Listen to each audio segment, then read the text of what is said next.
I'm such a weirdo. Tattoos from my toes to my earlobes. Was a role model, I never had a hero. I learned how to live through the stereo. Coming from where I come from, nothing to feel, yo. Everything you see ain't what it appears, though. Everything that I built, made that from zero. Not from the day I come alive at night. I'm not what you used to, couldn't recognize. They all on the ground while I'm taking flight. And you're welcome to join me, I promise I won't bite.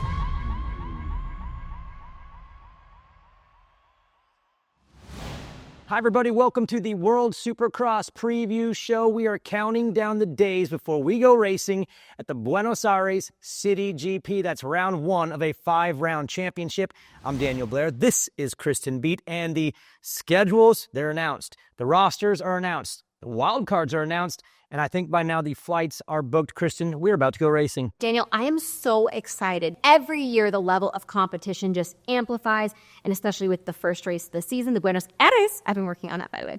Buenos Aires. Yeah, it's going to be an exciting season, and it starts with the locations. It's a 5-round championship starting in Argentina. That's a little easier for me to say. But then we're going to Vancouver, Canada. We're going to the Gold Coast in Australia. Stockholm, Sweden has been added to the schedule. And of course, we'll close things down in Cape Town, South Africa.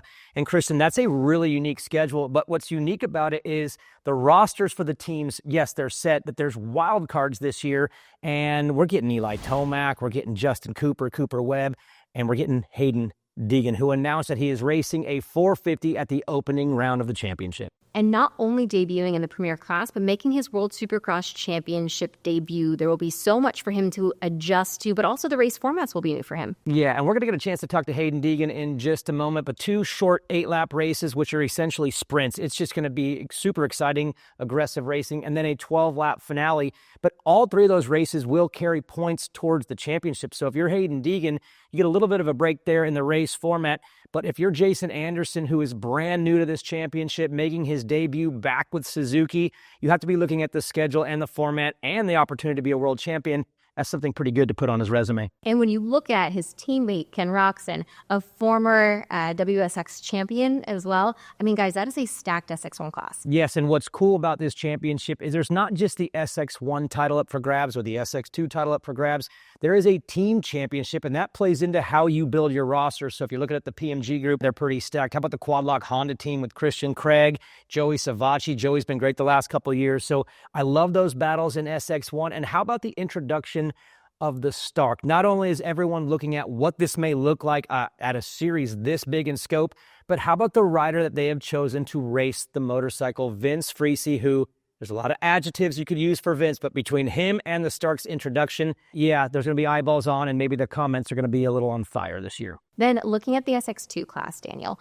you have defending champion Shane McElrath. You've got Max Anstie back in the field, also a former World Supercross champion. And then you have riders like Coty, Schock, Enzo, Lopes, Colin Park, all riders that are going to create an incredible field of talent. Yeah, I think the SX2 championship is going to be really exciting this year. And you don't have any wild cards in that division. So from the first gate drop to the last, they're just battling for championship points. And you bring up Coty, Schock, Enzo, Lopes. Those are teammates. So if you're looking at the heavy hitters in SX1 with PMG and Quad Lock Honda, Rick Ware Racing has loaded up their SX2 field with those two, but they're going to have to overcome Shane McElrath, who is a champion in this series, Max Anstie, who is a champion in this series, and ultimately I think it might come down to those 4, but there's other riders who are going to probably try to inject themselves into this series at the opening round and mix things up. But one rider you will not see in SX2 is Haiden Deegan. That's what it was initially announced, but he has moved to the SX1, so he will no longer be on the 250.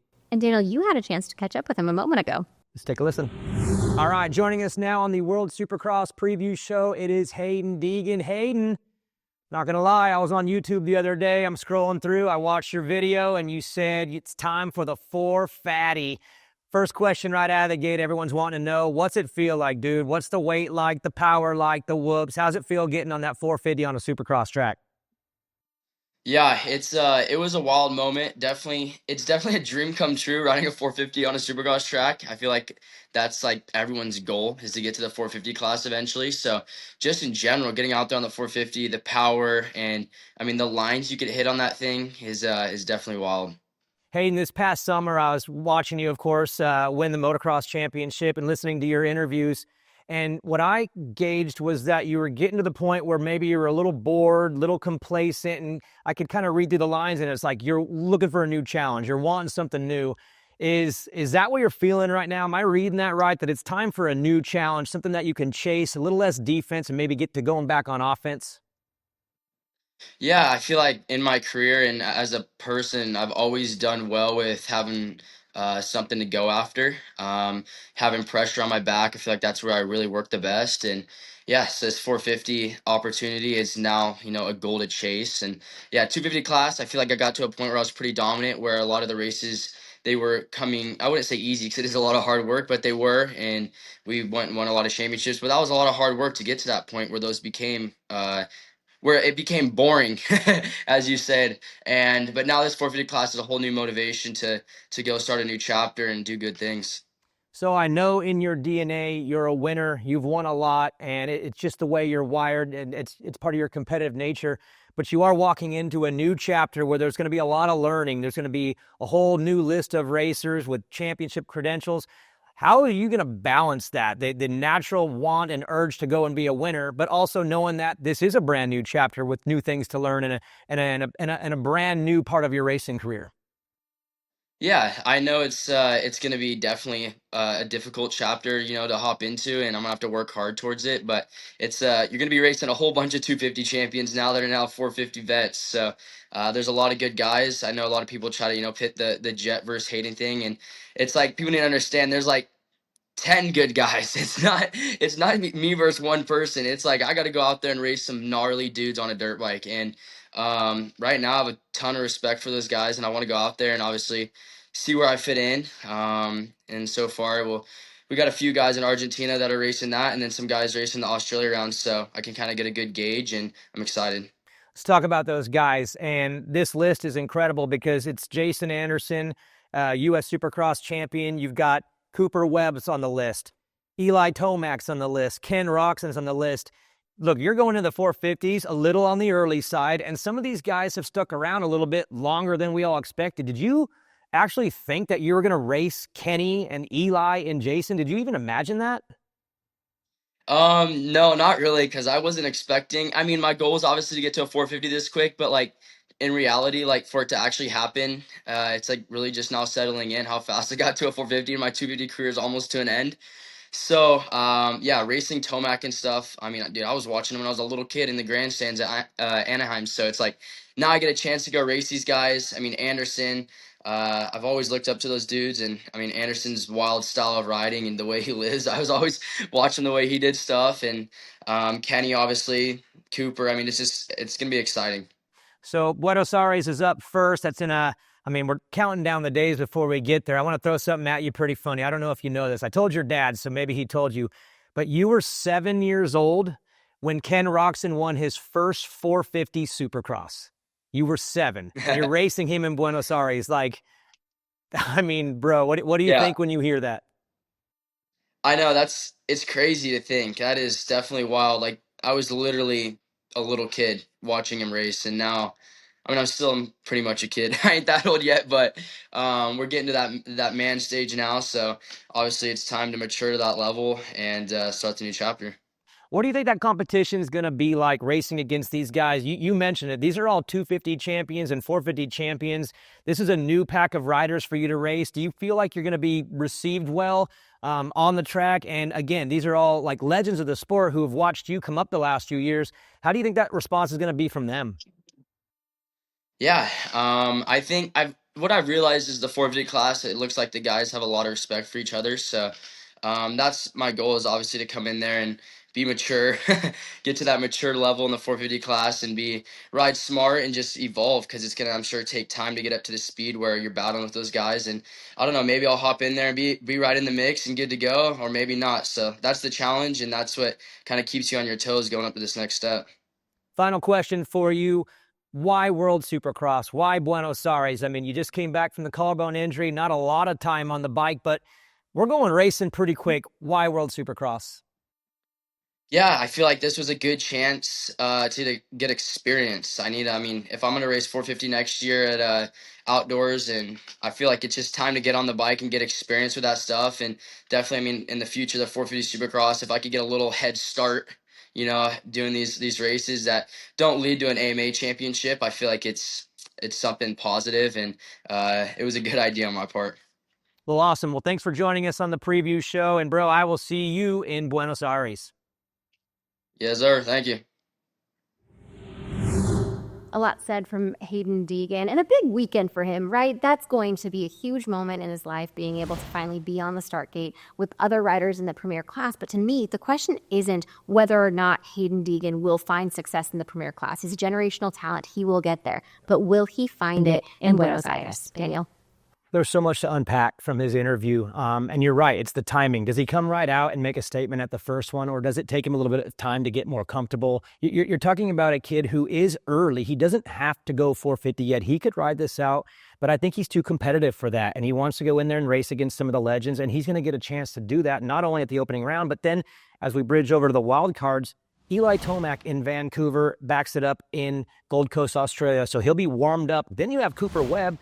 That's his teammate in the U.S. Supercross Championship, but I don't think they're going to be teammates on the track because that's not how racing goes at the high-end level. So I'm excited to see how he does against not only the competition that'll be there for the entire championship, but the wild cards like Tomac and like Cooper Webb and like Justin Cooper, who we will also see in Buenos Aires. So, Daniel, you mentioned the wild cards. Let's now take a look at the teams contending for a championship in the World Supercross Series. On the Moto Concepts Honda team, we will see the return of Ryan Brees, Noah Viney, and Cullen Park, but a new addition in the SX1 class. We'll see Austin Politelli. I am really happy to see Austin Politelli as part of this team in championship. I was a lifetime privateer, doing it on my own my whole life. Well, Austin Politelli's been the exact same way, but now he gets a lot of support with Tony Alessi, the Moto Concepts team.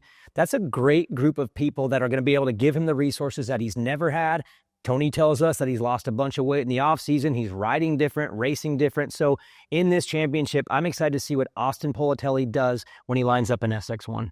Looking at Quad Lock Honda, you have the defending SX2 champ, Shane McElrath. He's a favorite entering the series, as well as Christian Craig, who will be making his SX1 debut. You also have Joey Savatgy, and after an injury, removed Brody Connolly from contention. We are hearing Anthony Bourdon, but still to be confirmed. Now, when you look at the team championship, that is the team to follow. This team is coming in hot and heavy. Yeah, Yuriv Koski told us that he wants to win that team championship as much as he wants his guys to win their individual championships, and he has loaded the deck in the SX1 class with Joey Savatgy and Christian Craig.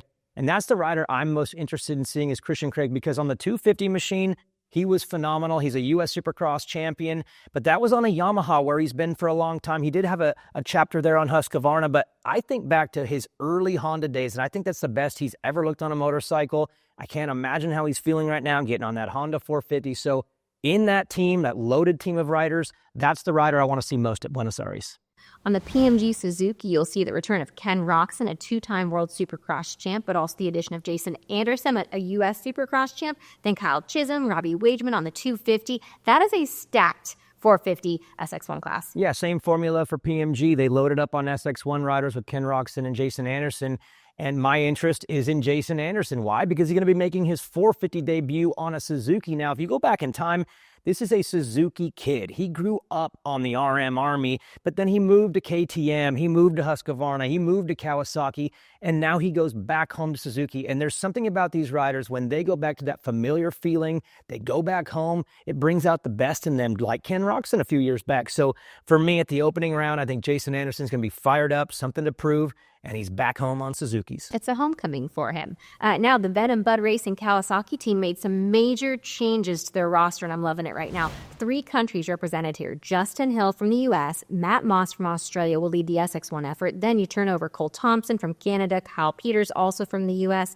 Daniel, this is a well-diversified team with a lot of experience. It is, but the rider that stands out to me is Kyle Peters for a couple reasons. Number one, because his motorcycle is right there. I don't know if you can see the green machine, but I have actually watched Kyle over the last month prepare for this championship, and he is so motivated to reset his career, and he wants to make a difference right away. And when you think of Kyle Peters, you think of a multi-time arena cross champion. He had a perfect season one year, and I'm telling you right now, if you're sleeping on Kyle Peters, you're going to be probably a little disappointed and a little shocked at round one, because I know he's coming in with a lot of momentum. And with the format we're working with, and he is one of the best starters in the game. Start's so important in this series. Now, on the GSM Yamaha, we will see their traditionally French riders occupy SX1 with Greg Aranda, Jordi Tixier, then in SX2, Maxime Desprez, but a dimensional addition with Max Anstie of the UK riding the GSM Yamaha powered by Star Racing Yamaha. Anstie, of course, the 2023 champion. He raced as a wild card in 2024. Now he is back committed to the full series this year. Yeah, if you get the best of Max Anstie, if he's healed and he's coming in all the best version of himself, you're all about to find out, because Max Anstie is maybe the fastest rider in the SX2 class, but he had a big injury this year that set him back and pushed his return way back. But if he is fully strong, all the way back, healed up with no issues, then he is probably the biggest threat to Shane McElrath's championship hopes. At least you would think so on paper, because he's also a former champion of this series. So we'll see what we get when we get to the first round, but Max Anstie is one of the favorites and will be unbelievable this season. Now, we mentioned this at the start of the show. The Stark bike will finally race against gas-powered bikes. And for the first time in FIM history, we're going to see an electric bike race against a gas-powered bike in a supercross race. Now, looking at their team, this is where things get a little controversial. The Stark team leading the way in innovation, Vince Friese and Jorge Zaragoza in the SX1 class, then Michael Hicks and Lance Kobush in SX2, all kind of just trailblazing that new platform. But Daniel, a lot to unpack there. So much to unpack. It's going to take us an entire season to do that. First off, the Stark itself, the introduction into the series, is wildly debated amongst fans, amongst the industry, amongst the other teams in this series. Tell us what you think. Comment below. Yeah, let us know what you think. But it is going to be very fun for us to watch and learn, because we don't have a lot of experience in this. Nobody really does except for Stark. So we're going to see this thing unroll in a 5-round championship. We're going to learn a lot over the course of about a month and a half. But when you add Vince Friese to that team, you're talking about one of the most, again, I can use a lot of different adjectives. The riders aren't super thrilled with the way he races a motorcycle, but as he's told you in the past, look, he knows that speed-wise, he's a tick off of the best, and he says, I'll play defense then. I'll get the start, and they can find their way around me. I don't expect that to change with him. He's a great starter. And when we look at that Stark team from a technical standpoint, I know there's been a lot of debate online regarding the balance of power between the Stark and the gas-powered bike, and that's something we're able to ask questions about this season that we're going to be following, that we're going to be looking at. And I think, for the most part, being able to watch how that bike races against gas-powered bikes, how gas-powered bikes respond to the electric bike being on the track with them at the same time, it gives fans at home something really exciting to watch, a race within the race. Absolutely. There is a list of questions this long, and we're going to get all of answers. those answers. Hopefully not all in Argentina. But. Yeah, it'll probably take us all 5 rounds to get the answers we're wanting with Stark, with Vince, and again with Michael Hicks, who should be considered one of the favorites at the opening round. I think he's going to be great. And finally, Rick Ware Racing. Now, Daniel, you mentioned they loaded their SX2 roster. Coty, Schock, and Enzo Lopes will both be fighting for wins in that class. Coty was second in season points in 2024. Enzo was fourth, but both riders evenly matched contenders for the SX2 team championship. Then you also have Henry Miller and Devin Simonson both leading the charge in the SX1 division. Yeah, I'll focus on the SX2 here. Like PMG and like Quadlock Honda, who went heavy SX1, Rick Ware Racing went heavy SX2 with Coty, Schock, and Enzo Lopes. These are 2 riders who I believe can win this championship, and they both believe it. And what's cool about them is that they're on the same team, so there's a competitive dynamic against the entire field, but they're going to have it against themselves too a little bit, because they both know that they are number ones. They know that they are going into this championship as possible favorites, and they're going to be on the same team. And for Enzo Lopes, I mean, we're talking about a guy who's going to be very at home at the opening round. He told me it's an 1.5-hour flight from Brazil to Buenos Aires for him. So as far as time change and energy and just the mood, the tone of the fans, he's going to be really dynamic at the opening round. But as far as Coty Schock is concerned, he is going to win this championship. He's a favorite to win it. He had an incredible 2025 season, and I wouldn't be surprised to see him right early in the championship make his presence felt as well. And Kristen, you had a chance to talk to him. Coty, 2 race wins, 2 overall podiums. Are you ready to have another crack at it? Yeah, I'm ready to get a legit win. Standing, second place, third place, up on the box with Shane was really cool. But I'm a competitor, I'm a racer, and I want that win. So I feel like I'm in a much better spot this year to seal that and, just keep collecting race wins. And yeah, I mean, the championship is definitely doable. But we got to take it one race at a time and one hole shot at a time, and just, you got to start from somewhere. You mentioned Shane McElrath, and he was so consistent last season. I mean, the guy was on rails the entire season. How do you elevate your program to match or to contend for a championship against a rider that consistent? Yeah, I mean, Shane's good at qualifying, and he always ended up in SuperPole, and I only did one SuperPole, so I never got those extra points, and he just kept stacking, and he's a really good starter. He's really methodical with his riding, and everything he does, you could tell he has a plan. It's just a mature side that comes out, and that's one thing I'm trying to learn. I'm trying to learn to be calm. You don't have to make your moves so instant. Like, you can let it build up over time and then execute. So Shane's good. The dude's really good on 250, and he's very deserving of it. I'm a big fan of Shane, and it sucks that I got to race against a buddy. But I mean, I have a few buddies out there, and we all want to win, but we all want to see each other succeed. So yeah, I'm just really looking forward to being a better Coty Schock this World Series, and yeah, keep it on two wheels. You mentioned being a better Coty. In our conversations, you've recently attempted to better your program by working with a mental skills coach, very common in football and baseball and basketball, not as common in Supercross. What benefits have you seen from that change in your program? It's been incredible. And honestly, the mental side, like the whole mental coach side, it's not even just on the bike. It's day-to-day stuff. I see things differently with my wife, my family, just our friends, everything. Everyone has it feels good to wake up with a purpose and just execute your day. And, it's training your mind to, when something happens and it doesn't go the way you want it, it's training it to not see the negative and see the positives and then learn from the negative. I mean, that's the whole point of failure. The failure is for you to learn and not to dread on. So for me, I just take anything that happens to me in life with a grain of salt and learn where I can be better and just move forward. There's a reason why in a car you have a windshield and a rear view mirror. You can't control the past, but you can only control what's in front of you. And the headlights only show 200 feet at a time.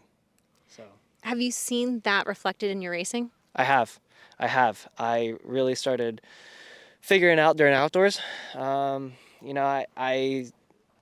was always kind of having like this mid-moto slump, and I just kind of would get lost. And honestly, I started singing to myself during the races, and it helps distract your mind from knowing that your body's tired. And I'm very grateful. I've figured it out. The whole mental side, it's 90% of the game that 10% don't do, pretty much. And I've just, I always thought that people that had a mental coach, like, oh, they're weak. And they're just sharpening their skills, because you always want to be better. And I'm trying to be like 1% better each day. And if that's what it takes, then that's what I'm going to do. Coty, best of luck this season. But a closing question, what are you most looking forward to this year? What am I most looking forward to? Honestly, I'm really looking forward to just getting the starts that I know I can and having a blast, riding like me, hitting the whoops really well, and traveling traveling the world with my wife. We just got married, so we didn't have a honeymoon, but we have 5 different countries to go to. So we're gonna celebrate our honeymoon that way for now, but eventually our honeymoon will have no dirt bikes involved. So we'll just have to figure out a time and place. I don't think Emily minds either way, though. No, we're going to a lot of beautiful places, but we'll figure out a time and place for that. But yeah, I'm just excited to travel the world again and just see new things. And like the Haiden Deegan interview, there is a lot to unpack there, Kristen. A lot of fun with Coty. Yeah, and what I find really interesting, and we see it more in stick and ball sports, and we're starting to see it become more accessible to riders in supercross and action sports. Coty is now relying on outside coaching, on a mental skills coach, and he's starting to see the benefits of that in his racing. Coty's story is interesting. He was not an amateur phenom, an amateur star who came up with all the lights on him, and he's had to dig later in his career to make something of himself. So I'm not surprised to see where he's gotten with his work ethic, but to become a winner and to become a champion, he needs a little bit extra, and that comes in the mental game, so I'm not surprised to hear him say that. And then you look at his teammate. Speaking of riders to watch, Coty is one of them, but so is Enzo Lopes. Yeah, Enzo Lopes, another rider who is very similar to that, but maybe was a little bit of a shinier project as an amateur, but at the same state as Coty, is in a place right now where becoming a champion is a big step, because when you have a lot of speed, you put in a lot of work, you start putting all the puzzle pieces together, they're all there, but to glue them together takes something mental. Shane McElrath has won the championship. Max Anstie has won the championship. Enzo Lopes, Coty Schock have not. And so I see both of them being a threat, but both of them are going to have to believe more than just, I can. They're going to have to say, I have to. And once they do that, they're going to be a force in this SX2 class. And when you shift gears and you start looking at the SX1 class, and maybe a rider that we don't talk about as often, but we should talk about more, Joey Savatgy's had an incredible run with the World Supercross Championship. He's always a top 3 kind of guy. He's good for a podium. But can this be the year where he steps it up and he starts racing bar to bar with our defending champions and wildcards? Same thought. It comes down to belief. Look, as a rider, first you think you maybe can win, and then you know you can. And once you finally do it, then you demand it. And that's the thing for Joey. He just hasn't been able to get to that place where he lines up every race saying, I have to win this because I am the man. He knows he's got the possibility and the capability of doing it, but he's going to have to go out in the opening round and make a statement against some heavy hitters and some wild cards. And if he does that, he can be the champion. He was close a year ago, so it's not a matter of talent and skill, work ethic. It's just belief. But he is a rider who I think gets slept on a little bit and probably shouldn't. But a good opening round, I think, will set him on his way towards a possible championship this season. I mean, and I mentioned it at the top of the show, the depth of talent. You also have Justin Hill, a phenomenal rider who has shown us that he can be a threat in the World Supercross Championship. Also, Greg Aranda. Greg Aranda had an incredible Abu Dhabi round, and I think he opened a lot of eyes. So many riders, don't sleep on any of them. And that is what makes this championship so much fun. You have an SX1 championship, you have an SX2 championship, you have a team championship, which I think adds such a cool layer. And ultimately, this is for the fans. The fans are what makes this happen, and we get to load up these airplanes and these crates and motorcycles and go present the coolest sport in the world to the fans of the world, and ultimately that's what we're going to do. And we will see you Saturday, November 8th for the Buenos Aires City GP. See you guys then.